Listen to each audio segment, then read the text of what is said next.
Let me, at this moment, go across to noted economist Mr. Urjit Patel, former governor of the Reserve Bank of India. Sir, thank you so much for taking the time out and speaking to us here on NDTV.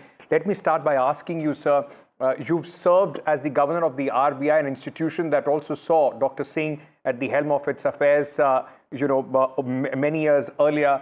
How do you remember Dr. Singh today?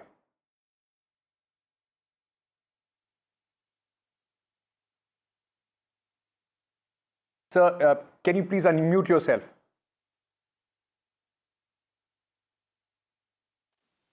My apology. Thank you, sir. At the outset, my condolences to the family of Dr. Manmohan Singh, and thank you for inviting me. I think Dr. Manmohan Singh was rightly described as the architect of our reforms. In fact, the current discourse on Viksit Bharat is actually based on the past 30 years of very positive outcomes for our country, which have been embedded on account of the changes we undertook in the 1990s, starting with the 91, 92, 93 reforms that Dr. Manmohan Singh oversaw. And the clarity of vision he had for those reforms and the detailed execution of those. The two most important changes, and actually there were many more, but we are on a television show, so we opened up to the global economy. 30 years ago, we were one of the most closed economies in the world, hard as it would be to believe for many of the viewers. We had an exchange rate that was not market-based. We had some of the highest customs duties in the world. We actually had import controls, which means you couldn't import many things. And we opened up to foreign capital. Foreign capital is important not only for the money, but the knowledge that is embedded in that. And that has helped us increase our investment rate and the very creditable growth performance over the last 30 years. So that's on the external side. Domestically, we had a system of the license permit Raj, where entrepreneurs and businessmen couldn't actually make what they wanted, when they wanted, and how much they wanted. So these two things got dismantled in the early 90s. And at the heart of both these is that prices became an important marker of the allocation of resources in India. Prior to the 1990s, prices played a far less important role, in fact, was secondary. And the government used to direct everything, including how many dollars you could buy and at what rate.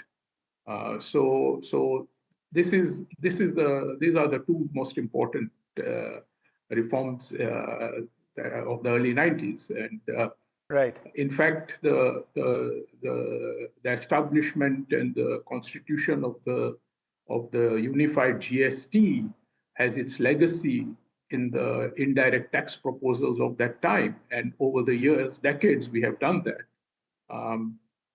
Your younger viewers wouldn't know, but people my age, that Dr. Raja Chelaya wrote very important tax reform proposals, and the culmination is the GST.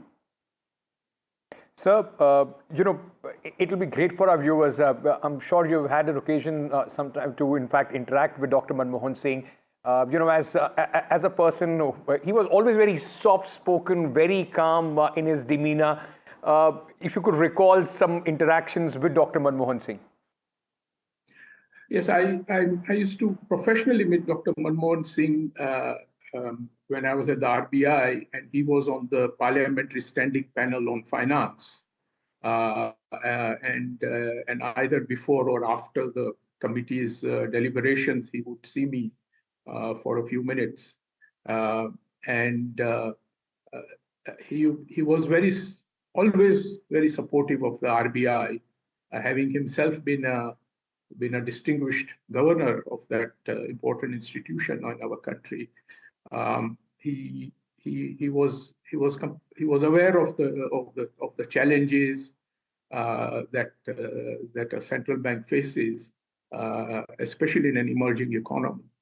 But his respect for the RBI's technocratic work uh, was something that he used to tell people, including the members of the Parliamentary Standing Committee on Finance. And that is something he could do with credibility because he worked in that institution as governor.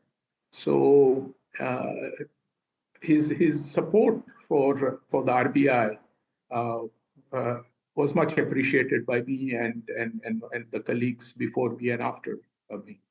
And that is something I cherished at the time.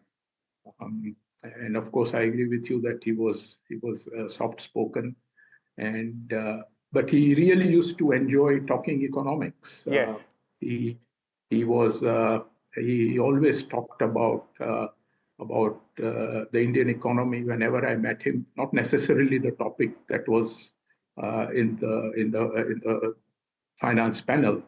And what struck me is that he was as up to date as anyone could be. And one always came away with a feeling that I perhaps learned more than he did from our conversation. So he really was an outstanding professional in all the various roles that he played in the life of our country. Absolutely, a man of exceptional intelligence, integrity, Dr. Manmohan Singh. I remember, when you had resigned as the governor of the RBI, Dr. Manmohan Singh had reacted, and at that point of time, he had said that, it's a severe blow to the nation's economy, and he also said many fantastic and kind things about you as well. Yes, well, he's a thorough gentleman. I mean, and good people do that. And he was the best in terms of being a human being. And he also, I think, appreciated the technocratic contributions of fellow economists, and in some way I fitted that bill. So not only I, but also others got on very well with him. He was extremely open-minded, generous with his time, and very helpful. I mean, even before I became deputy governor and governor, he would, when I would request, he would give me a reference. So he was that rare being. So thank you so much for taking the time out and speaking to us, remembering Dr. Manmohan Singh, former India Prime Minister. Thank you so much for giving your time to NDTV.